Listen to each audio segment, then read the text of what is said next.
con Bernardo Antonaccio, una de las nuevas voces del cine de género local y codirector de En el Pozo, que fue una de las películas sorpresas que dio el cine en lo que va del año. Hola Bernardo, gracias por venir. Hola, muchas gracias por invitarnos. Vamos a empezar hablando de la codirección. Es habitual en Uruguay que haya varios directores dirigiendo, pero nunca había escuchado de hermanos. Bueno, probablemente sí, acá en Uruguay no sé si hay una dupla de hermanos. ¿Y cómo se dio entre ustedes que acordaran codirigir? Fue algo bastante particular, los dos teníamos ganas de hacer cosas, veníamos haciendo cada uno por su lado. Teníamos como una especie de productora que se llama Psycho Films, pero nunca se nos había cruzado por la mente trabajar como codirectores, siempre nos apoyábamos uno a otro en el proyecto de cada uno.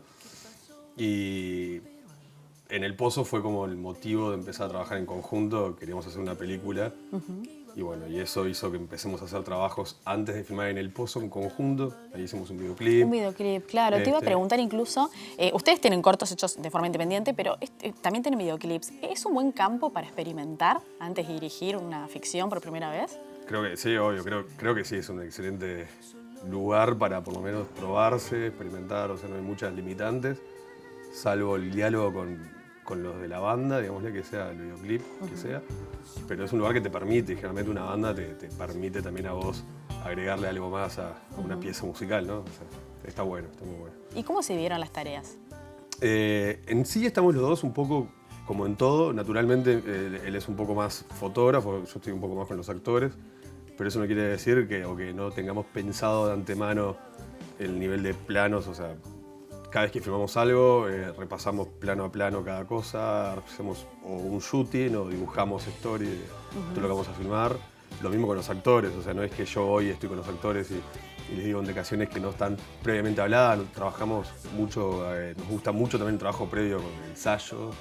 Tuvieron como 2 meses de ensayo, ¿no? Para En el Pozo sí, nos pareció que también era el proyecto, capaz que en todos los proyectos lo seguimos manteniendo, pero era un proyecto que era de actores, básicamente. O sea, son 4 actores que tienen que mantener una película. O sea, por más que pasen cosas y hay elementos de puesta en escena, recaía mucho en ellos.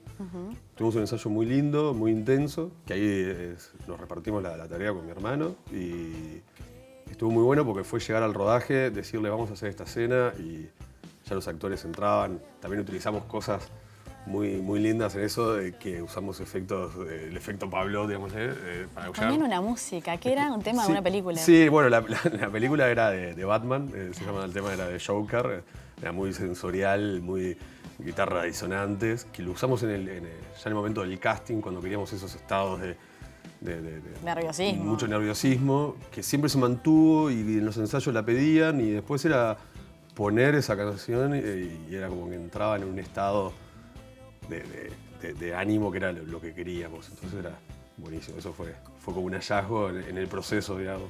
Ustedes se criaron en una zona semirural. ¿Cómo era el acercamiento al cine en ese momento y al cine de género? ¿Era a lo que más accedían por ahí por los videoclubs que tenían cerca? Veíamos de todo. Videoclub no teníamos ninguno cerca. Es más, nosotros vivíamos del otro lado del río de Durazno. Y íbamos siempre a un videoclub. Incluso íbamos a veces en bicicleta. Y a veces cuando llegamos al videoclub teníamos una llamada de nuestros padres diciendo que no podíamos alquilar más de una película o cosas así.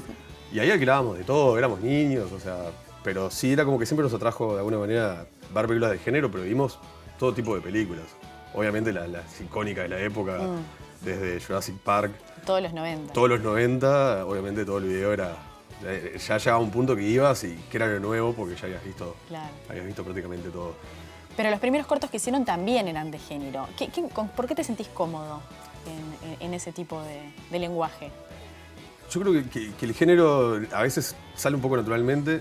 Esta película, En el Pozo, sí es una película de género, pero no es esa película de género que uno piensa que puede ser sobrenatural y eso es lo que nos pareció interesante.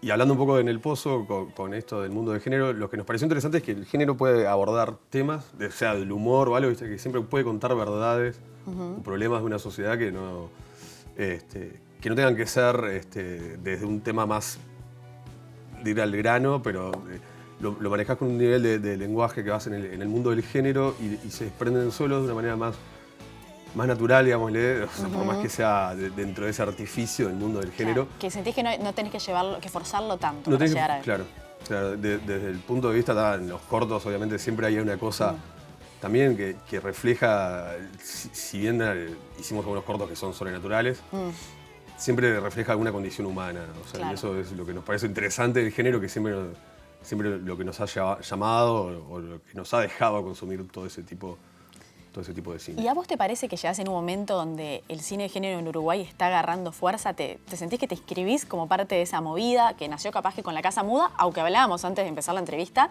que en realidad el cine de género existía, en los 90 ya se filmaba cine de género en Uruguay, mucho antes que el cine costumbrista. Claro, sí, bueno, capaz que sí, nos podemos inscribir en eso, está bueno. Estamos abiertos a... Nosotros realmente consumimos mucho cine y estamos pensando proyectos, incluso a veces un poquito más alejados del género. Uno de los próximos proyectos que filmamos hace poco, un teaser, es un policial negro de época, eso es lo que tiene de género. Matarifes, ¿no? Matarifes. Y también en ese tipo de lenguaje, de cine negro, esa oscuridad, trabajamos una cosa mucho más universal y humana, que es una relación padre-hija. Pero bueno, sí, se puede enmarcar un poco en el género, pero capaz que a veces la gente, cuando dice género, piensa solamente en algo gore o Claro. sobrenatural. Pero tenés una escenita ahora Nos acá gusta, que está muy bien, sí, la del anzuelo y el sí, ojo. Obvio. Nos gusta. Y nos gusta trabajarlo de una manera que quede bien, que el gore quede elegante, Sí. si se puede decir. ¿Sabes que a mí me llamó la atención? Porque es común que una película cambie de tono, pero de género no. Y parecería, perdón que diga la palabra género tantas veces, Sí. pero parecería que cuando introducen esa escena hay un cambio muy bien llevado. O sea, digo, es un elogio, ¿no? O sea, lo manejan muy bien. ¿Cómo armaron el guión entre los dos? ¿Cómo fueron llevando? Bueno, el guión fue una cosa fantástica, de eso de trabajar en hermanos. Creo que lo más lindo es poder decirse las cosas, los temas de ego a veces que todo el mundo tiene. Entre hermanos te puedes decir las cosas, podemos pelear y creció de una manera muy rápida. Y en eso de llevarlo a esa especie de giro de lenguaje, sí éramos muy conscientes, pero lo que sabemos y lo que nosotros estábamos muy conscientes era que no iba a ser un giro de tuerca Claro. que traicione al espectador Sí. o de alguna manera el espectador sabe lo que va a pasar más o menos a los 10 minutos de película, no sabe cómo. Y bueno, y es en ese viaje que lo llevamos, o sea, que la película se va degenerando. De alguna manera también la película se planteó una escena costumbrista, lo que nos ha hecho que en algunos mundos muy estrictos del género, si bien tenemos la suerte de que la película ahora esté participando, ya ha quedado seleccionada en los festivales Más importantes de más del género. prestigio en el mundo del género, nos han dicho o que nos han visto con algún recelo dicen es una película muy costumbrista para ser una Ay, película de por género. favor. O lo mismo pasa en el mundo del cine, de los grandes festivales de cine, que dicen, claro, es una película muy de género. Entonces, eso puede ya traer un problema en la lectura, pero sí en la película creo que es una película muy orgánica, o sea, no. Claro. Y es algo Sí, buscado. estoy pensando en la primera escena que es tremenda. ¿Cómo ahí condensás esta dualidad, ¿no? De los dos enfoques que va a tener la película. ¿Cómo fue una idea inicial esa primera escena o surgió después? Bueno, es una buena pregunta porque es una escena que no estaba en el guión inicialmente. Se fue en esos trabajos con los actores, que los ensayos a veces no eran ensayar escenas, sino sentarnos a charlar sobre lo que un personaje pensaba el otro, cosas así. Empezaron a surgir de diálogos de los actores que dijimos, hay que hacer algo de esto, de describir un poco más la relación de ellos. Y en el plan de rodaje quedó a lo último, si se podía filmar, se filmaba. Es más, terminamos yendo un día solamente con los actores a filmarla nomás. Se llamaba el bonus track. Y terminó siendo fundamental, Sí, porque sí. es esencial. Es esencial. Sí, es muy- Si te parece, vamos a ver un tape con el tráiler y ya volvemos para Perfecto. seguir charlando en el post.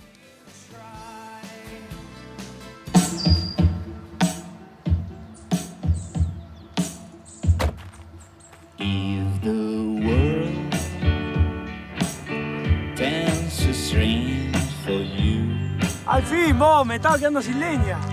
2 horas. if the world feels familiar to you, but Bueno, por lo menos le sacan provecho al pozo este, ¿no? Es un pozo, sí. Pero ¿cómo está? ¿Cómo está? esa chica me tiene loco de amor. ¿Por qué no viene nadie acá? El peligro verdadero acá es la cantera. Es que son traicioneras las canteras.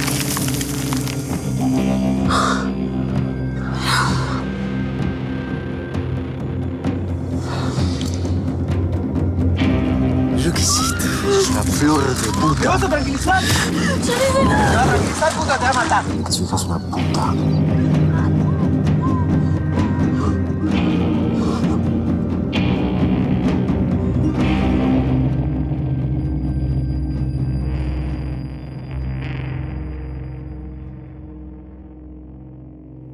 Estábamos hablando de los actores. ¿Cómo los consiguieron? ¿Son todas caras nuevas? ¿Querían específicamente tener caras nuevas? Bueno, no fue algo que buscamos, o sea, no nos planteamos caras nuevas. Lo que sí, capaz que en ese rango de edad, capaz que son todos caras nuevas en el cine uruguayo. Y fue una búsqueda casi poco menos de un año de casting, que fue lo que más llevó de producción, de preproducción de la película, fue el casting y el mundo de ensayos. Y fue algo que surgió de que cada personaje lo descubrimos en el casting que le aportaba al personaje. ¿Viste? Cuando lo ves, cuando un personaje cae al casting y le da vida al personaje, bueno, nos quedamos con eso y eso fue lo que buscamos un poco. Bueno, tiene una particularidad compartida con la película La noche no se repite, que es eso de usar el acento del interior, ¿no? En este caso ustedes tuvieron que enseñárselos a algunos de los actores. Sí, bueno, particularmente esta película, el actor que hace Montevideo es del interior. Y bueno, los tres del interior son de Montevideo. Sí, trabajamos ese acento. Lo que sí, eso fue un tema muy particular porque el acento uruguayo del interior, hoy en día obviamente se está perdiendo un poco más esa diferencia por cómo es el mundo de medios y eso. No hay una referencia clara para mostrar que no sea en tono comedia. Claro. O sea, que no esté manejado de una manera sutil, digámosle, que sea eso es lo que queremos manejar.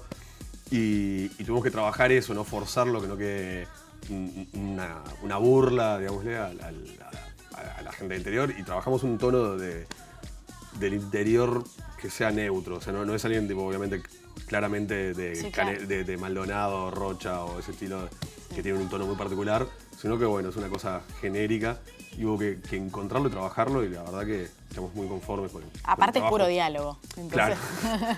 que bueno, eso es una particularidad, ¿no? No es muy común y el cine uruguayo no es muy hablado. Está bueno en ese sentido. ¿Cómo fue escribir los diálogos? Bueno, eso fue todo un tema, teníamos un gran miedo de eso mismo, de que la película sea tan hablada. Pero bueno, surgió con mucha naturalidad y eso del casting fue lo que dio ese cierre final a los diálogos, ese ensayo con los actores hizo que se reescribiera. O sea, no llegamos al rodaje y no se improvisó prácticamente. Lo que sí se improvisó, dejamos que se improvisara antes en los ensayos, que le buscaran su propia voz a los diálogos que nosotros pusimos más o menos como intenciones. Y a partir de ahí vimos cosas que le quedaban más cómodas o más naturales a cada uno y ahí se reescribió el guión a nivel de diálogos. Y esa fue la versión con lo que fuimos a filmar, con lo que los actores tenían un guión impreso de bolsillo.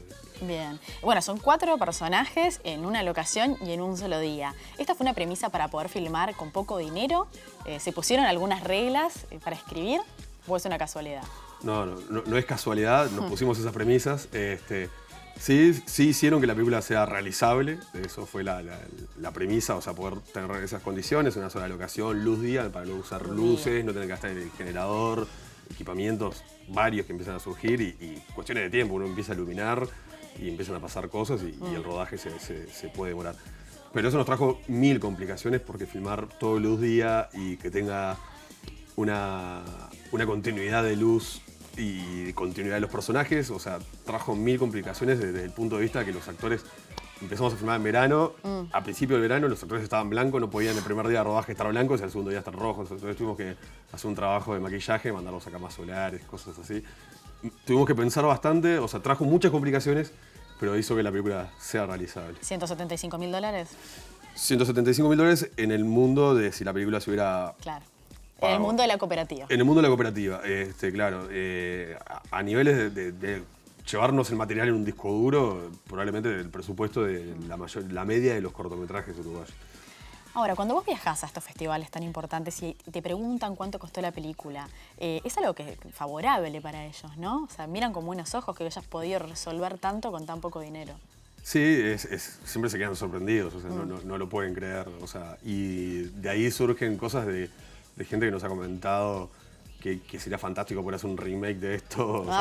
Bueno. Porque dicen, claro, esta película si la hicieron así, la podemos traer acá. Es una Como premisa pasó con que La Casa Muda. Claro, más como o que menos. ven que es una premisa que funciona, que es una premisa súper adaptable a cualquier parte del mundo, entonces es... ¿Y a ustedes les gustaría, aceptarían que hicieran una remake? Sí, Sí. Propuestas hemos tenido, pero ninguna... Ninguna cerró. Ninguna se ha cerrado. O sea, En alguna entrevista te escuché decir que es una película que luce comercial o incluso comercial. Y me parece que está bueno porque durante mucho tiempo como que la palabra comercial parecía una mala palabra dentro del cine, ¿no? Sí, bueno, eso hemos tenido la suerte con mi hermano de participar en talleres muy importantes a nivel internacional, como el Torino Film Lab, que es donde sale mucho de ese cine latino o internacionalmente de cine de festivales, que es un cine más contemplativo, que está perfecto, es un cine que nos ha puesto a Uruguay en las grandes ligas, digámosle, de los festivales.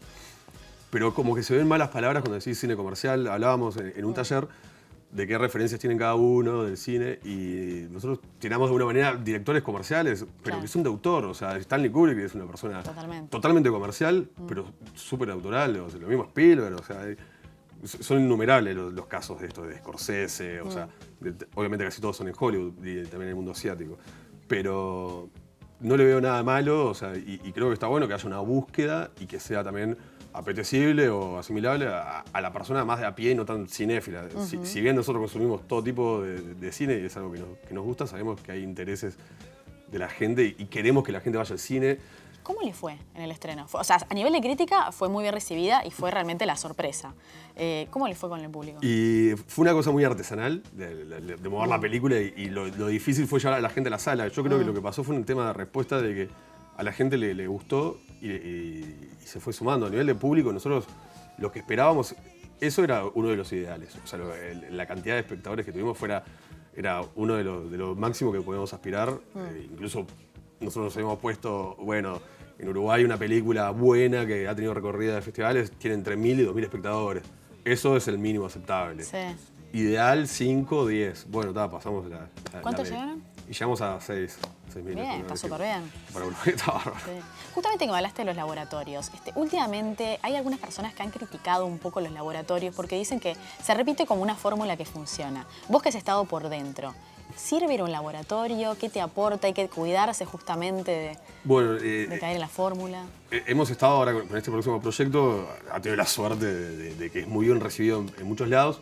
Y claro, se imaginan un proyecto mucho más de nuestro tipo de cine que ha salido a los festivales y después se da cuenta de que hay otro tipo de lenguaje que al final les termina gustando y como que les termina como golpeando un poco y está bueno, pero a ver, en Torino tenemos un tutor fantástico, Philippe Barrière, francés, muy de ese tipo de cine, que amó la manera del proyecto, de cómo al final terminaba con ese tipo de lenguaje tratando temas universales y estuvo bueno y nosotros recibimos muy bien esa mirada de explotar más algo que si bien nuestro cine es lo que más hace, que es trabajar esas historias profundas y más universales de una manera, que la explotemos más en nuestro proyecto, que es una relación de padre e hija, que es este proyecto que se está viniendo y que la verdad que le aportó enormemente al proyecto. O sea, uno obviamente tiene que, no se puede enloquecer, no puede tener 1000 voces de todos lados, o sea, uno es una persona que está haciendo un proyecto, está bien escuchar,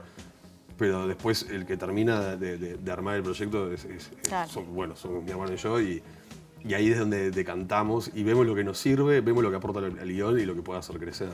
Pero es fantástico, yo creo que el cine es algo que que la idea es que sea visto por miles de personas. Está bien que su proceso tenga ese contraste con otras opiniones. Y bueno, y hay gente que realmente sabe de estructuras. Las estructuras del cine son las mismas, sea el cine que sea. El cine que parece que sin estructura las tiene, o sea. Entonces está bien tener esas miradas, esa mirada de gente que está siempre enfocada en el mundo de la estructura, de la forma, y de qué es lo que más importa, si es el contenido, si es la forma, si es esa historia. Encontrar qué es el potencial de cada proyecto y intentar alcanzarlo. Bernardo, muchas gracias por venir. Ya te recibiremos de nuevo cuando tengas Matarifes cerca de estrenarse. Acá veremos.